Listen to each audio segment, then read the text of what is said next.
Mandetta nota 10 e Bolsonaro nota 0 no combate ao coronavírus. Como o governo está se saindo? Olá e a todos os telespectadores, estamos numa versão digital aí, isolado do ringue da PAN. Hoje vou debater aqui com o Guga um pouco das medidas aí para o combate ao coronavírus, né? Acho que a gente não deve ter muita divergência nesse sentido, aliás, tem um certo consenso científico de que as medidas mais eficientes ali para preservar a saúde das pessoas é manter, pelo menos no primeiro momento, esse isolamento, essa quarentena, evitar ao máximo sair na rua, né? Lavar sempre as mãos e lavar muito bem as mãos. Aliás, uma analogia boa que eu vi é que sempre que você for lavar a mão, você fingir que você acabou de pegar na pimenta e vai colocar lente de contato, é você lavar bem mesmo. E, infelizmente, a gente tem um discurso contraditório aí do presidente da República, né, que está pregando basicamente um libera geral, né, para o pessoal ir para a rua mesmo. Ele mesmo foi na manifestação, aí depois saiu para cumprimentar o pessoal lá aqui na cidade satélites de Brasília, mas, felizmente, o Ministério da Saúde tem seguido a corrente majoritária da comunidade científica, o Ministério da Economia e o Ministério da Justiça também, né, a gente teve aí a notícia recentemente, o ministro Sérgio Moro prorrogou o fechamento de fronteiras, né, principalmente as fronteiras secas, que eu acho correto, a gente tem que estar no momento de isolamento agora. O Congresso Nacional acho que também faz o seu papel aprovando aí a renda básica emergencial para que as pessoas mais pobres possam ficar em casa, né? Elas não podem ficar desassistidas nesse momento, né? É mais fácil para as pessoas mais ricas ficarem em casa, mas os mais pobres realmente precisam desse auxílio, né? Foi aprovado R$ 1.200 justamente para que as pessoas não sejam obrigadas a sair de casa. E ontem, aliás, ontem não, eu não sei quando o debate vai ser lançado, mas recentemente eu aprovei um projeto para prolongar as receitas de medicação de uso contínuo, né? Então, quem tem um problema crônico ali nos rins ou de diabetes, justamente para evitar aumentar a fila do SUS e arriscar a vida indo pegar essas receitas, também acho que nesse sentido, minha proposta e várias outras aí que estão sendo aprovadas pela Câmara vão no sentido de manter o isolamento. E antes de terminar para o Guga falar, eu queria citar um estudo do FMI, do MIT, que é um paper assim, curto, ali, de 45 páginas, que mostra que, fazendo um paralelo com a gripe espanhola e tendo cuidado de isolar e fazer as comparações de acordo com a época, tirando a parte da guerra mundial, tirando a parte de todos os impactos que não foram da pandemia, mostrar que cientificamente é melhor para a economia manter o isolamento e manter a quarentena do que liberar geral, porque o custo de mão de obra para a retomada da indústria dessas pessoas que morrem, isso falando muito friamente, é claro que a nossa primeira preocupação é a vida e a saúde, mas economicamente as vidas também têm um custo, e a retomada do emprego, a retomada do trabalho, da produtividade, com a perda de mão de obra devido à pandemia, atrapalha mais a economia do que as medidas de isolamento de quarentena. É verdade que, inclusive, saiu hoje uma reportagem mostrando que a maioria, mais de 80% dos grandes economistas americanos, eles são a favor do isolamento social, exatamente com base nesse discurso de que, se não isolar, o custo de vidas, o custo de uma pandemia ampliada vai ser muito maior, vai superar em muitos cifrões o custo do isolamento social. Então, existe esse falso dilema que foi colocado pelo Bolsonaro, de que a gente precisa ou salvar a economia ou salvar vidas, mas isso, como eu já disse, é um falso dilema. Na prática, o isolamento social é a melhor maneira também da gente salvar não só vidas, mas da gente também recuperar a economia de uma maneira mais rápida. Afinal de contas, a gente está entrando talvez na pior crise econômica que a gente vai viver na nossa vida até esse momento, pelo menos. E que nossos pais também já viveram. É a pior crise que a gente já enfrentou.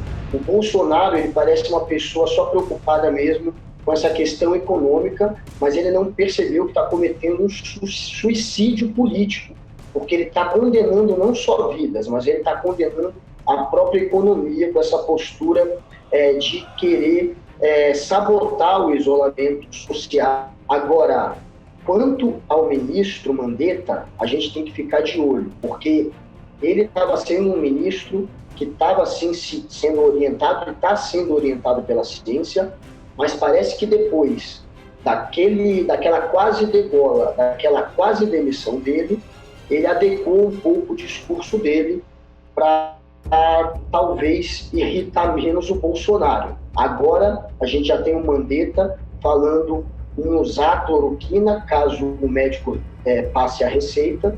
Antes ele não tinha esse tipo de discurso, ele era mais rigoroso com relação às pesquisas que deveriam ser feitas antes de se liberar a cloroquina, e ele também está fazendo um discurso de diminuir esse isolamento social e ele deixar de ser amplo a partir do dia 13 nas cidades que teriam menos de 50% dos leitos hospitalares ocupados.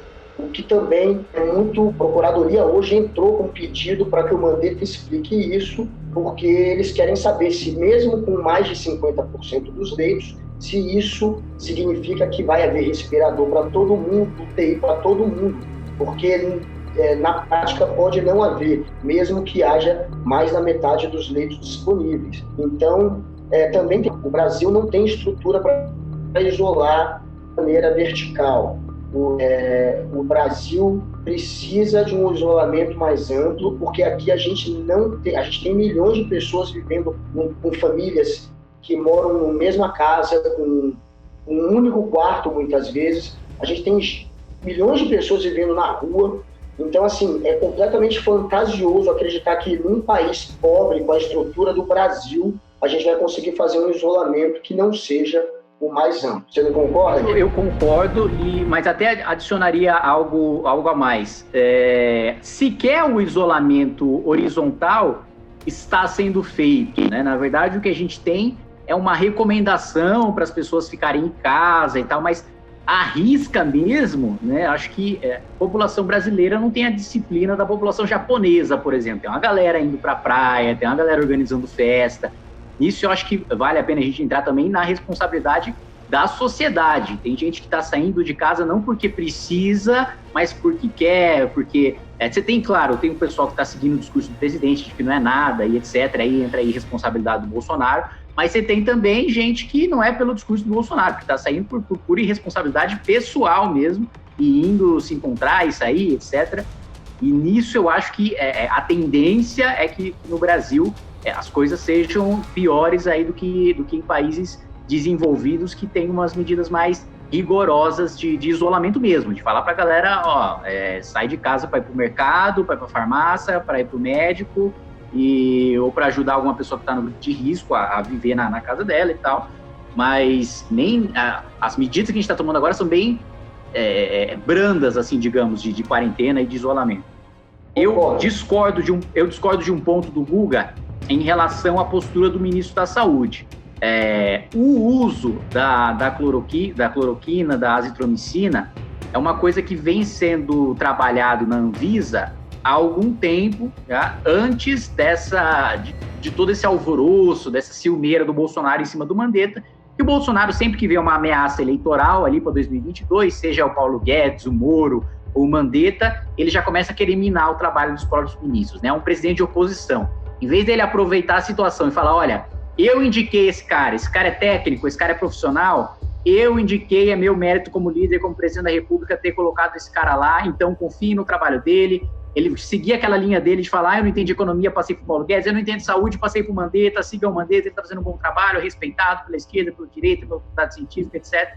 Não, em vez disso, ele tem uma crise, né, de ciúme, ele cria uma teoria da conspiração de que, não, mas tudo isso é um plano para o Mandetta sair presidente. O Mandetta nem tinha disputado as eleições de 2018, né? Ele não é deputado, ele não é nada, porque ele não quis, ele não disputou a eleição.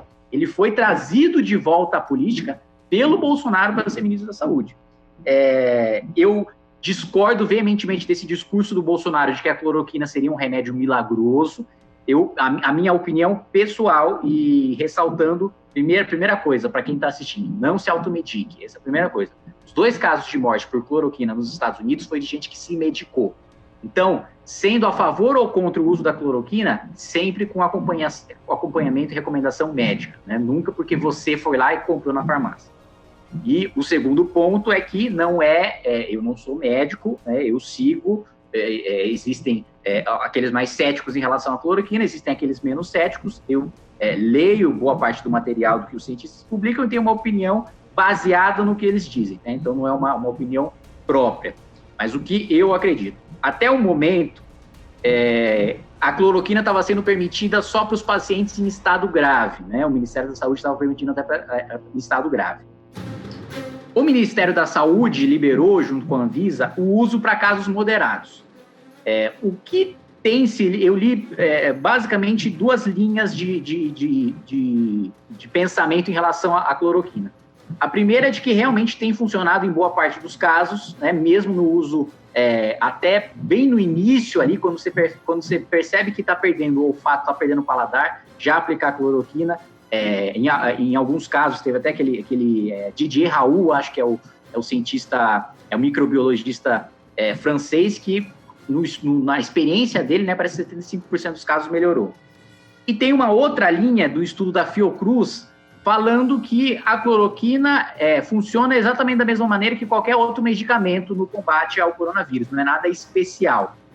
Então, para mim, o que fica se o médico está recomendando, né, se ele acredita que realmente pode ajudar naquele caso, não tem nenhuma contraindicação para aquele paciente, e aquele paciente, sabendo daquilo, topa usar cloroquina, eu não acho que o governo deva proibir. Nem no início, nem no meio, muito menos em casos graves. Essa é a minha opinião. Sim, eu concordo também nesse ponto, que se o médico prescreveu, e a gente está tendo cada vez mais exemplos, porque isso está em evolução, né? Cada dia você pode realmente mudar de opinião com relação a isso. Eu não estou dizendo que o Mandetta está só querendo jogar politicamente, mas quando você vê o Mandetta se aliando a esse discurso da Nise Yamaguchi, que é uma grande infectologista, mas que está fazendo esse discurso que o Bolsonaro quer de ir liberando aos poucos o isolamento social, na hora que você vê, de liberando o uso da cloroquina, né? Na hora que você vê ele se adaptando ao discurso dela, junto com ele, dando um outro passo, que é o de também se adaptar ao discurso do isolamento social, de afrouxar as regras do isolamento social, aí sim parece estranho, aí sim parece que ele está querendo talvez fazer uma jogada, mas pode ser, porque a gente tem cada vez mais evidências que a cloroquina funciona em alguns casos. Hoje mesmo o Dr. Khalil, lá do Sírio-Libanês, disse que fez uso da cloroquina e agora ele está curado. Não estou dizendo que foi por conta só da cloroquina, mas um dos remédios que ele usou no tratamento foi esse. Então a gente tem cada vez mais exemplos de que pode funcionar e é possível que o ministro tenha percebido isso e agora, de um dia para o outro, tenha mudado de opinião e passe a defender o uso desde que haja prescrição. Mas quando há esse movimento junto com o afrouxamento da regra do isolamento social, dá essa impressão de que talvez, por conta da quase degola dele, ele tenha se adaptado um pouco ao jogo do Bolsonaro. Fica essa suspeita, eu não estou dizendo que é uma conclusão minha.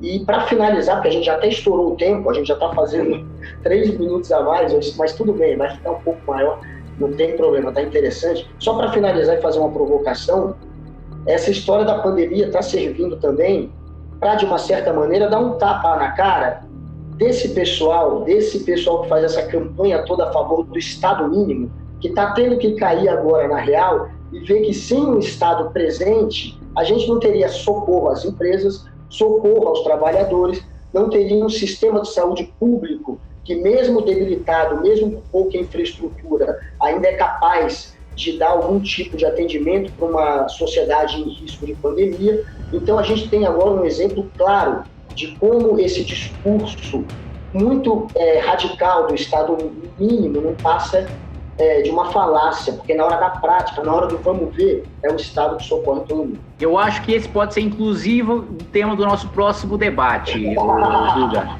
Realmente, eu acho que vale a pena se o Estado mínimo realmente está em xeque com isso daí. Eu só não vou responder mais veementemente a sua provocação, porque senão já vai dar 20 minutos nesse debate. Mas eu discordo de você e a gente vai debater isso daí. Agora, para finalizar, eu acho, e aí eu vou finalizar com uma provocação para você, mas você não vai responder que o tempo já estourou. Que é o seguinte, eu acho que tem muita gente também, como o Bolsonaro está fazendo, do outro lado, oposto ao Bolsonaro, politizando determinados estudos ou remédios. Assim como o Bolsonaro coloca a cloroquina como uma coisa dele, né? Pô, se a cloroquina der certo, é mérito meu, né? Como se ele tivesse alguma coisa a ver com a pesquisa envolvendo a cloroquina ou coisa do tipo. Ao mesmo tempo, parece que tem gente torcendo pra cloroquina dar errado, que é pra falar, tá vendo? O Bolsonaro é um farsante, não sei o que. Isso é bizarro, porque aí você tá politizando a eficácia de um medicamento para combater uma pandemia, né? Não interessa se é a favor, se é contra do Bolsonaro. Você pode ser contra a política de isolamento, você pode ser contra o libera geral do Bolsonaro e ser a favor do uso da cloroquina, das pesquisas envolvendo a cloroquina, e você pode também ser a favor do libera geral e achar que não, que a cloroquina ainda não tem estudo suficiente, não vale a pena arriscar. Então, acho que isso aí tá muito... eu tô em tal time, então vai ou não vai tal remédio. Aí é meio bizarro, né? A gente começar, tipo, eu vou usar aspirina, hein? Não, eu não vou usar porque eu sou contra o Bolsonaro. Aí, mas beleza, hein? Tá todo mundo correndo, todo mundo quer acabar, todo mundo quer a cura. Tomara que cloroquina e outros remédios sejam eficientes, mas no próximo ringue, esse já esgotou o tempo, vamos então debater essa questão do estado mínimo agora em xeque ou não por conta da situação da pandemia. Tá combinado, fiquem de olho. Valeu, Kim, valeu todo mundo. Até a próxima. Tamo junto, Kim. Até mais.